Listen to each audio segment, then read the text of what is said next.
నమస్తే, welcome to four sides TV upfront news. నేను విజయ్. ముందుగా హెడ్లైన్స్ చూద్దాం.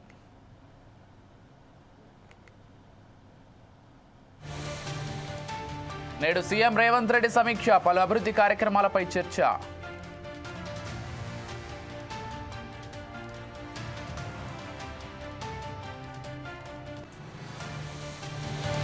నేటి నుంచి హైకోర్టుకు సెలవులు, జూన్ 6వ తేదీ వరకు ఇస్తూ ఉత్తర్వులు.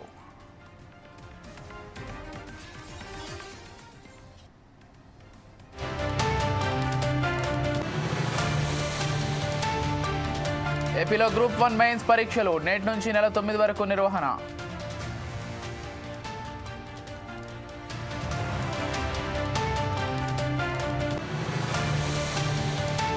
తిరుమలలో భక్తుల రద్దీ, మెట్ల మార్గంలో ట్రాఫిక్ జామ్.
బ్రేకింగ్ న్యూస్ చూస్తున్నాం. సింహాచలం చందనోత్సవంలో గోడకూలి 7 భక్తులు మృతి చెందిన ఘటనపై ఏపీ ప్రభుత్వం ఏర్పాటు చేసిన త్రిసభ్య కమిటీ ప్రాథమిక విచారణ ముగిసింది. 2 రోజుల పాటు పలు కోణాల్లో విచారించిన కమిషన్ సభ్యులు ఇవాళ ప్రభుత్వానికి నివేదిక సమర్పించనున్నారు. పురపాలక ముఖ్య కార్యదర్శి ఎస్ సురేష్ కుమార్ అధ్యక్షతన సీనియర్ ఐపీఎస్ అధికారి ఆకే రవికృష్ణ, జలవనరుల శాఖ ఇంజనీర్ ఇన్ చీఫ్ వెంకటేశ్వరరావు 2 రోజుల పాటు ఈ విచారణ జరిపారు. అయితే ఈ త్రిసభ్య కమిటీ విచారణలో విస్తుగొలిపే వాస్తవాలు వెలుగులోకి వచ్చినట్లు తెలుస్తోంది.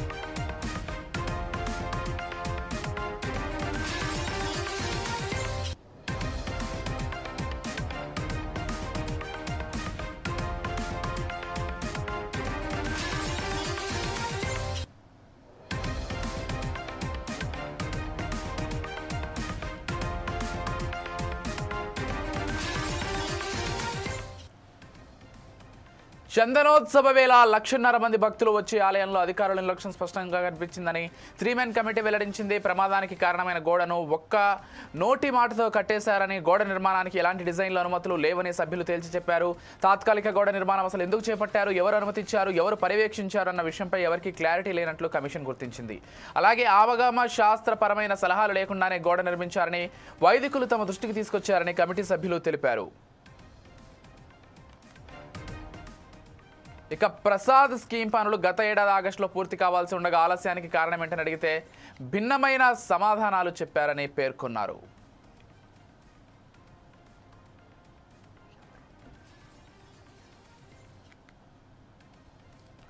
ఇదే అంశానికి సంబంధించి మరింత సమాచారం అందించడానికి మా ఇన్పుట్ ఎడిటర్ శ్రీనివాస్ ఫోన్ ద్వారా సిద్ధంగా ఉన్నారు. చెప్పండి శ్రీనివాస్, అసలు మొత్తంగా ఈ ప్రమాద ఘటనలో ఏం జరిగిందనే దానికి సంబంధించి త్రిసభ్య కమిటీని ఇప్పటికే ప్రభుత్వం ఏర్పాటు చేసింది. ఎటువంటి అప్డేట్స్ ఉన్నాయి శ్రీనివాస్? విజయ్, ఏదైతే సింహాచలంకి సంబంధించి గోడ కూలిన ఘటనపై ప్రభుత్వం వెనువెంటనే ఒక కమిటీని వేసింది, త్రిసభ్య కమిటీని. ఇందులో మనకి పురపాలక శాఖ ముఖ్య కార్యదర్శి సురేష్ కుమార్ ఉన్నారు. అదేవిధంగా సీనియర్ ఐపీఎస్ అధికారి ఆర్కే చీఫ్ వెంకటేశ్వరరావు కూడా, చీఫ్ ఇంజనీర్ వెంకటేశ్వరరావు కూడా ఉన్నారు. అదేవిధంగా ఐపీఎస్ అధికారి రవికృష్ణ కూడా ఈ త్రిసభ్య కమిటీలో ఉన్నారు. వీళ్ళు గోడ కూలిన తర్వాత 2 రోజుల్లో పూర్తి నివేదికను, అంటే పూర్తి ప్రాథమిక నివేదికను అయితే రూపొందించడం జరిగింది. ఆయా శాఖలకు సంబంధించి టూరిజం శాఖ, అదేవిధంగా దేవాదాయ శాఖ, పురపాలక శాఖకు సంబంధించి మొత్తం కూడా ఎంక్వైరీ చేయడం జరిగింది. విచారణలో కాంట్రాక్టర్ని కూడా విచారించడం జరిగింది. అయితే వీళ్ళ విచారణలో ప్రాథమిక విచారణలో అనేక విషయాలు వెలుగు చూడడం జరిగింది. అసలు అంతా కూడా నిర్మాణమే, ఈ గోడ నిర్మాణమే లోపభూయిష్టంగా ఉంది అనేది మాత్రం ఇక్కడ స్పష్టంగా కనిపించింది. ఏ గోడ నిర్మాణం చేసినప్పటికీ అది ఇంటి గోడ కావచ్చు, ప్రహరీ గోడ కావచ్చు, లేకపోతే ఇలా టెంపుల్ సంబంధించిన ముఖ్యమైన అంటే లక్షలాది జనాలు వచ్చే ఇలాంటి దేవాలయాలకు సంబంధించిన గోడలు కావచ్చు, ఎటువంటి గోడలు నిర్మించినా దానికి ఒక డిజైన్ అంటూ ఉంటుంది. ఆ డిజైన్ ప్రకారం నిర్మించుకోవాలి. ఒక సాంకేతికత అందులో జోడించి ఉంటుంది. గోడ పడిపోకుండా ఎలా నిర్మించాలి, ఎంత ఎత్తైన గోడలు కూడా ఎలా నిర్మించవచ్చు అనేది డిజైన్ మీదనే డిపెండ్ అయి ఉంటుంది. కానీ ఈ సింహాచలం గోడకి సంబంధించి, కూలిన గోడకి సంబంధించి ఎక్కడా కూడా డిజైన్ లేదు. ఇష్టానుసాతిగా గోడను కట్టుకుంటూనే వెళ్ళిపోయారు. ఎక్కడ కూడా దీనికి సంబంధించి టెక్నికల్ గా ఎక్కడ ఉండాలి, ఎక్కడ ఉండకూడదు, అదేవిధంగా ఏమేమి జోడించాలి, ఎక్కడ జోడించకూడదు అనే ఎక్కడ కూడా టెక్నికల్ గా ఏమీ సంబంధం లేకుండా గోడను నిర్మించుకుంటేనే వెళ్ళిపోయారు సాదాసీదాగా. అదేవిధంగా ఇది కూడా ఆగమ శాస్త్రాన్ని విరుద్ధంగా జరిగిందనేది కూడా ఇక్కడ స్పష్టంగా తెలుస్తుంది. ఎందుకంటే దేవాలయ ప్రాంగణంలో ఏం నిర్మించాలన్నా సరే ఆగమ శాస్త్రాన్ని పాటించాలి. అక్కడ ఉన్న ఆగమ అర్చకులు ఎవరైతే వాళ్ళతో మాట్లాడిన తర్వాత ఎక్కడ నిర్మించాలి, ఎలా నిర్మించాలి అనేవన్నీ కూడా మాట్లాడాల్సి ఉంటుంది. కానీ ఎక్కడ కూడా ఆగమ శాస్త్ర నియమాలు పాటించలేదు. మామూలు నిర్మాణానికి సంబంధించిన డిజైన్లు కూడా పాటించలేదు. అయితే దీనికి బాధ్యులు ఎవరు అంటే ఎవరికి వారు తప్పించుకునే పరిస్థితి కనిపిస్తుంది. చివరిగా కాంట్రాక్టర్ మీద వేసే పరిస్థితి కూడా ఉంది. కాంట్రాక్టర్ ప్రశ్నించడం, కాంట్రాక్టర్ ఒకటే చెప్పారు, తనకి చెప్పినది ఒకటే, చందనోత్సవం సమయం దగ్గర పడుతుంది, సో వెంటనే గోడ నిర్మించి కంప్లీట్ చేసి ఇవ్వాలని చెప్పారని పర్యాటక శాఖ మీద చెప్పడం జరిగింది. దాంతో కాంట్రాక్టర్ హడావిడిగా గోడ నిర్మాణం చేపట్టడం జరిగింది, ఎటువంటి డిజైన్ లేకుండా, అది కూడా ఏ విధమైన పర్యవేక్షణ లేకుండా. ప్రధానంగా ఏదైనా ప్రభుత్వానికి సంబంధించి ఏవైనా నిర్మాణాలు చేపడుతున్నప్పుడు ప్రభుత్వానికి సంబంధించిన అధికారులు పర్యవేక్షిస్తుంటారు. అంటే ఆ నిర్మాణం ఎలా జరుగుతుంది, అందులో క్వాలిటీ, నాణ్యత, అదే నాణ్యతతో పాటు డిజైన్ సక్రమంగా జరుగుతుందా లేదా అని చూసుకోవాల్సిన బాధ్యత ఆయా శాఖలకు సంబంధించిన అధికారుల మీద డిపెండ్ అయి ఉంటుంది. ఈయన కాంట్రాక్టర్ గోడ నిర్మాణం చేసుకుంటూనే పోయారు, కానీ ఎక్కడ కూడా ఏ ఒక్క అధికారి కూడా పర్యవేక్షణ లేదు. కాంట్రాక్టర్ అడిగితే కాంట్రాక్టర్ తనకి ఈ సమయం లోపల పూర్తి చేసి వెంటనే ఇవ్వాలని చెప్పడం, తను పూర్తి చేశానని చెప్పారు. మీకు ఎవరు చెప్పారని అడిగితే పర్యాటక శాఖ అని చెప్పారు. పర్యాటక శాఖను అడిగితే వాళ్ళు కూడా మాకు తెలియదు అనే విధంగానే చేతులు ఎత్తేసే పరిస్థితి. చివరికి ఏమైంది, చందనోత్సవం సమయంలో ఏప్రిల్ 30న గోడ కూలింది. ఒక్కసారిగా 7 మంది ప్రాణాలు, నిండు ప్రాణాలు గాలిలో కలిసిపోయిన పరిస్థితి కనిపిస్తుంది. సో వీటికి అన్నిటికీ బాధ్యులను ఎవరు చేయాలి అనేది ఇప్పుడు ప్రభుత్వాన్ని చేతిలో ఉంది. ఎందుకంటే త్రిసభ్య కమిటీ ఈరోజు ప్రాథమిక సమాచారాన్ని, ఇన్ఫర్మేషన్ ఇవ్వబోతుంది. పూర్తి విచారణ అనేది 30 రోజుల సమయం పడుతుంది కాబట్టి ముందుగా ప్రాథమిక విచారణ మీద నివేదిక ఇస్తారు. ఈ నివేదిక తీసుకున్న తర్వాత ప్రభుత్వం ఏం చర్యలు తీసుకుంటుందో చూడాలి. కాంట్రాక్టర్ మీద చర్యలు తీసుకుంటుందా, లేకపోతే పర్యవేక్షణ లోపం ఉంది కాబట్టి అధికారుల మీద చర్యలు తీసుకుంటుందా అనేది కూడా చూడాల్సి ఉంటుంది. మొత్తానికి అధికారుల నిర్లక్ష్యం అనండి, లేకపోతే కాంట్రాక్టర్ నిర్లక్ష్యం అనండి, మొత్తానికైతే 7 భక్తుల ప్రాణాలు చందనోత్సవ సమయంలో పోవడం అనేది నిజంగా అది నిర్లక్ష్యానికి అద్దం పడుతుందని చెప్పచ్చు. Right, thank you Srinivas.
Right. గోవాలోని షిర్గావ్లో విషాదం చోటు చేసుకుంది. లైరాయి దేవి ఆలయంలో తొక్కిసలాట ఘటనలో 6 మృతి చెందారు.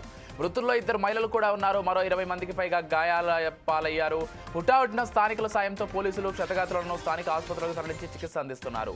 వీరిలో కొంతమంది పరిస్థితి విషమంగా ఉన్నట్లు తెలుస్తోంది. మృతుల సంఖ్య పెరిగే అవకాశం ఉన్నట్లు సమాచారం. భక్తులు ఒకరినొకరు తోసుకోవడంతో తొక్కిసలాట జరిగినట్లు స్థానికులు చెబుతున్నారు.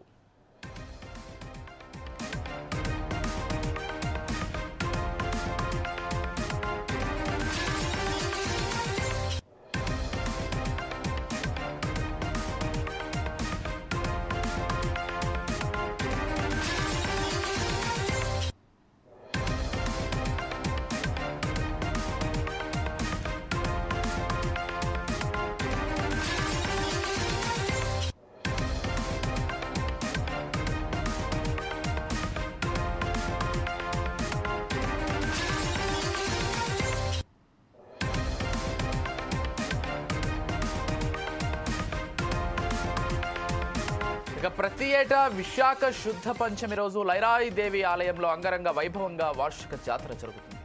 దీనికి పెద్ద ఎత్తున భక్తులు తరలి వస్తుంటారు. ఏడాది కూడా లైరాయి అమ్మవారిని దర్శించుకునేందుకు గోవా నలుమూలల నుంచి భారీ సంఖ్యలో భక్తులు తరలి వచ్చారు. ఈ ఆలయంలో అనాదిగా వస్తున్న నిప్పులపై నడిచే ఆచారంలో వేలాది మంది పాల్గొన్నారు. ఆ సమయంలో ఒక్కసారిగా రద్దీ ఎక్కువై పరిస్థితి అదుపు తప్పింది. భక్తులు ఒకరినొకరు తోసుకోవడంతో తొక్కిసలాట జరిగినట్లు తెలుస్తోంది.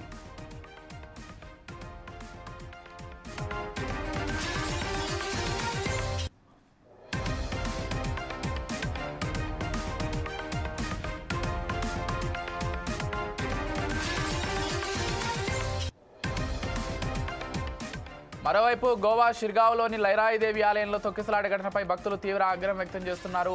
అధిక సంఖ్యలో భక్తులు తరలి వస్తారని తెలిసి కూడా ఆలయ అధికారులు నిర్లక్ష్యం వహించారని ఆరోపణలు గుప్పిస్తున్నారు. భక్తులకు కనీస ఏర్పాట్లు చేయలేదని ఆగ్రహం వ్యక్తం చేస్తున్నారు.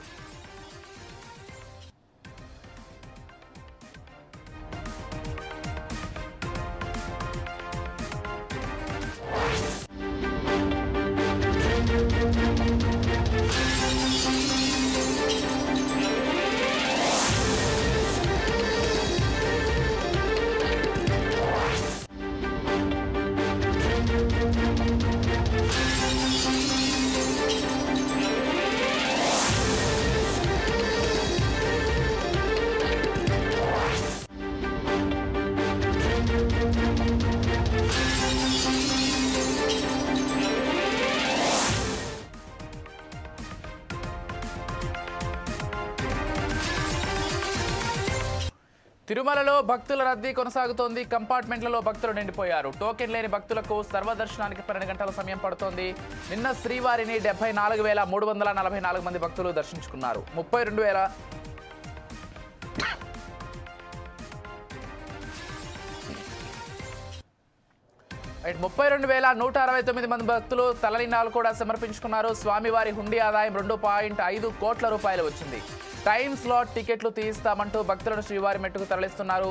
దీంతో ఆటోలు జీపులతో శ్రీవారి మెట్టు మార్గం కిక్కిరిసిపోవడంతో వారి మెట్టు మార్గంలో మళ్లీ ట్రాఫిక్ జామ్ అయింది. ఆటోలతో శ్రీనివాస్ మంగాపురం గ్రామం నిండిపోయింది. ఉదయం 6 గంటలకు గేట్లు తెరుస్తారనగా అర్ధరాత్రి 12 గంటల నుంచి ఆటోలు బారులు తీరుతున్నారు.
ఏపీలో గ్రూప్ 1 మెయిన్స్ పరీక్షలు ప్రారంభమయ్యాయి. ఇవాల్టి నుంచి నెల 9వ తేదీ వరకు ఈ పరీక్షలు జరుగుతాయి.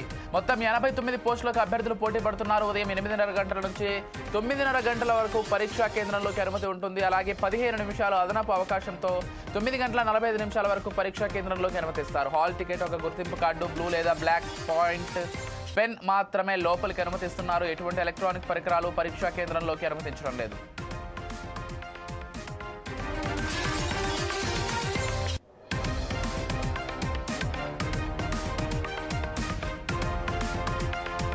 రాష్ట్ర వ్యాప్తంగా 4 జిల్లాల్లో 13 పరీక్షా కేంద్రాలు ఏర్పాటు చేశారు. మొదటి రోజు తెలుగు అర్హత సాధించే పరీక్ష జరుగుతుంది. మొత్తం అభ్యర్థులు 4,496 మంది ఉండగా విశాఖపట్నంలో 1,190 మంది, విజయవాడలో 1,801, తిరుపతిలో 911, అనంతపురంలో 594 మంది చొప్పున అభ్యర్థులు పరీక్షలకు హాజరు కానున్నారు. ఇక విశాఖలో 2, విజయవాడలో 6, తిరుపతిలో 3, అనంతపురంలో 2 పరీక్షా కేంద్రాలను అధికారులు ఏర్పాటు చేశారు.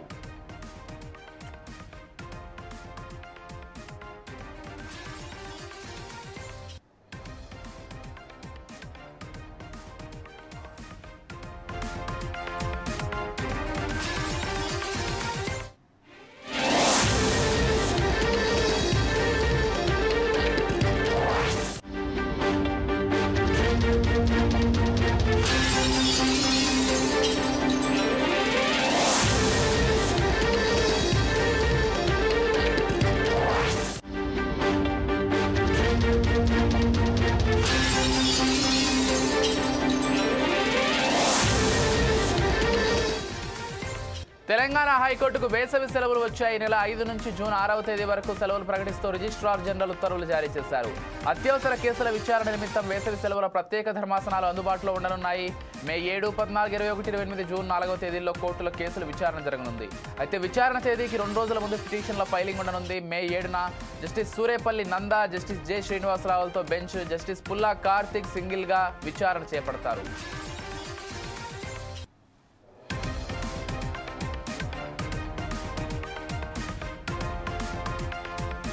మే 14న జస్టిస్ పుల్లా కార్తిక్, జస్టిస్ నందికొండ నరసింగరావుల bench justice J Srinivasarao single, May 21న జస్టిస్ నగేష్ భీమపాక, జస్టిస్ నందికొండ నరసింగరావులతో bench justice J Srinivasarao single, May 8న జస్టిస్ నగేష్ భీమపాక, జస్టిస్ అలిశెట్టి లక్ష్మీనారాయణలతో కూడిన bench justice K Sharath single, June 4న justice K Sharath, justice BR Madhusudan రావులతో కూడిన bench justice K Sujana single బెంచ్లలో విచారణ చేపడతారు. హెబియస్ కార్పస్, ముందస్తు బెయిల్, కూల్చివేతలు తదితర అత్యవసర కేసులను మాత్రమే అనుమతించనున్నట్లు తెలుస్తోంది.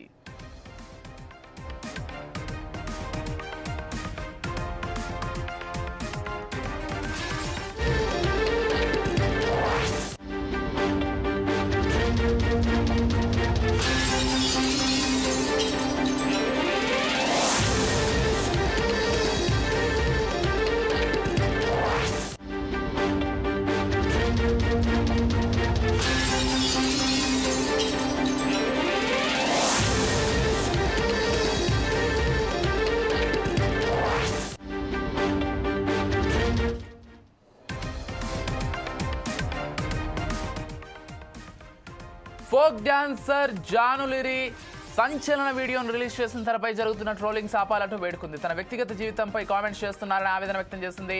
తన కుమారుడు ఈ వీడియోలను చూస్తాడని తెలిపింది. వ్యూస్ కోసం ఒక అమ్మాయి జీవితాన్ని నడి రోడ్డు మీద పడేస్తున్నారని వాపోయింది. ఒకవేళ తాను నిజంగా చచ్చిపోతే మాత్రం ట్రోలర్స్ కారణమంటూ బోరున విలపించింది.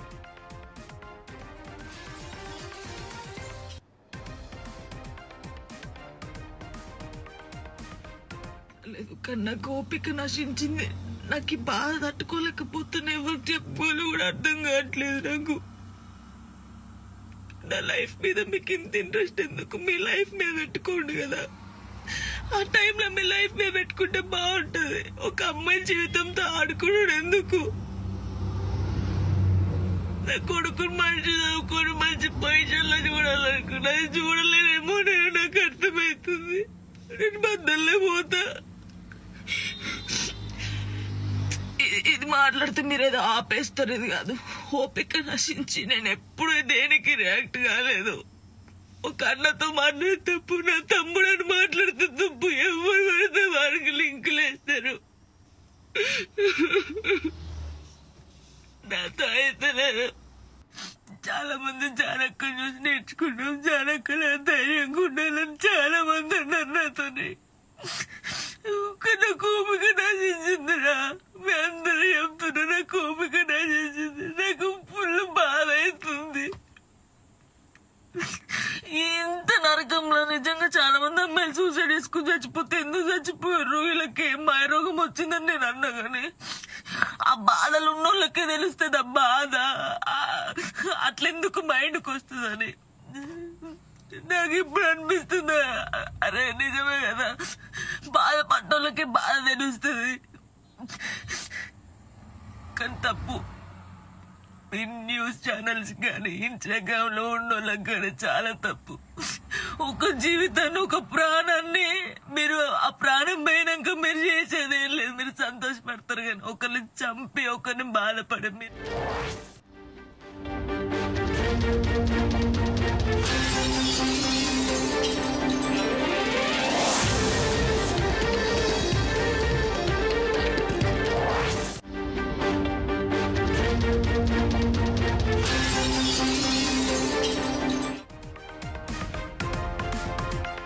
ఇవాళ సీఎం రేవంత్ రెడ్డి పలు అంశాలపై సమీక్షించనున్నారు. ఎన్డీఎస్ రిపోర్ట్ పై అధికారులతో చర్చించనున్నారు.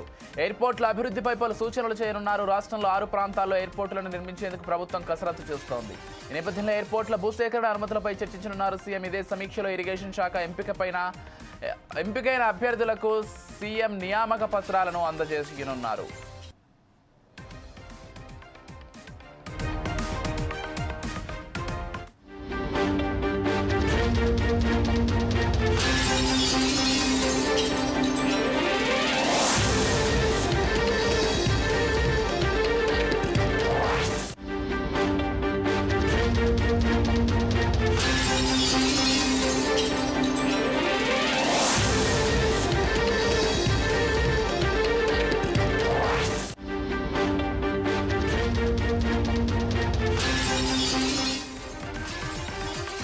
ఉత్తరాఖండ్లోని ప్రఖ్యాత పుణ్యక్షేత్రం రిషికేశ్లో ఓ ఘటన ఆశ్చర్యానికి గురిచేసింది. రోడ్డు పక్కన పార్క్ చేసి ఉన్న స్కూటర్ను ఉన్నట్టుండి ఓ ఎద్దు రైడ్ చేసుకుంటూ ముందుకు దూసుకెళ్లింది. రిషికేశ్లోని ఓ రోడ్డుపై వెళ్తున్న ఎద్దు అక్కడే పార్క్ చేసి ఉన్న స్కూటర్ వెనుక సీటు ఎక్కి కూర్చుంది. అంతటితో ఆగకుండా తన కాళ్లతో స్కూటర్ను ముందుకు నెట్టింది. అనూహ్యంగా బైక్ను రైడ్ చేసుకుంటూ ముందుకు వెళ్లి ఓ గోడను ఢీకొట్టి ఆగింది. అయితే ఆ సమయంలో రోడ్డుపై జనసంచారం లేకపోవడంతో ఎవరికీ ఎలాంటి ప్రమాదం జరగలేదని స్థానికులు చెబుతున్నారు. ఇక ఈ విచిత్ర ఘటనకు సంబంధించి దృశ్యాలు అక్కడున్న సీసీ కెమెరాలో రికార్డు కాగా సోషల్ మీడియాలో తెగ వైరల్ అవుతున్నాయి.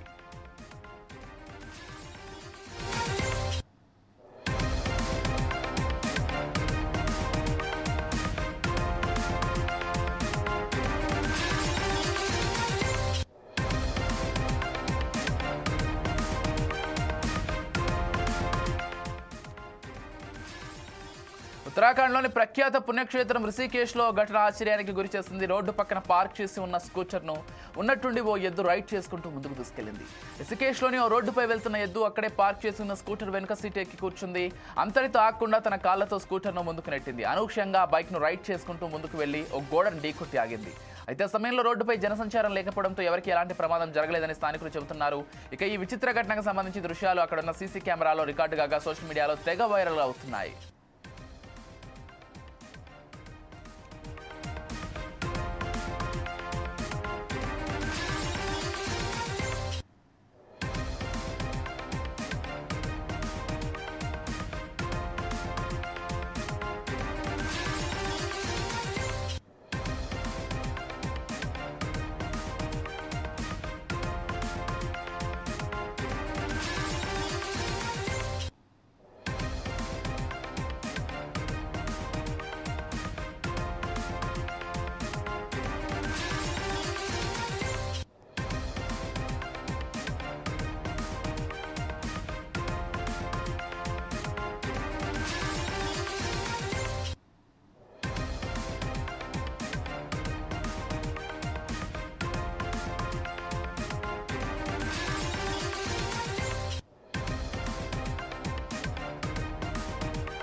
రైట్ ఐపీఎల్ సీజన్ లో సన్ రైజర్స్ హైదరాబాద్ పై ఆడిన 2 మ్యాచ్ల్లో నెగ్గిన గుజరాత్ టైటాన్స్ 2-0తో పైచేయి సాధించింది. శుక్రవారం జరిగిన పోరులో గుజరాత్ 38 పరుగుల తేడాతో హైదరాబాద్ ఓడించింది. టాస్ ఓడి ముందుగా బ్యాటింగ్ కు దిగిన గుజరాత్ 20 ఓవర్లలో 6 వికెట్ల నష్టానికి 224 పరుగులు చేసింది.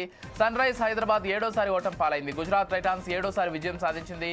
30 పరుగులతో గుజరాత్ హైదరాబాద్ పై గెలిచింది. గిల్, బట్లర్ అర్ధ సెంచరీలు చేశారు.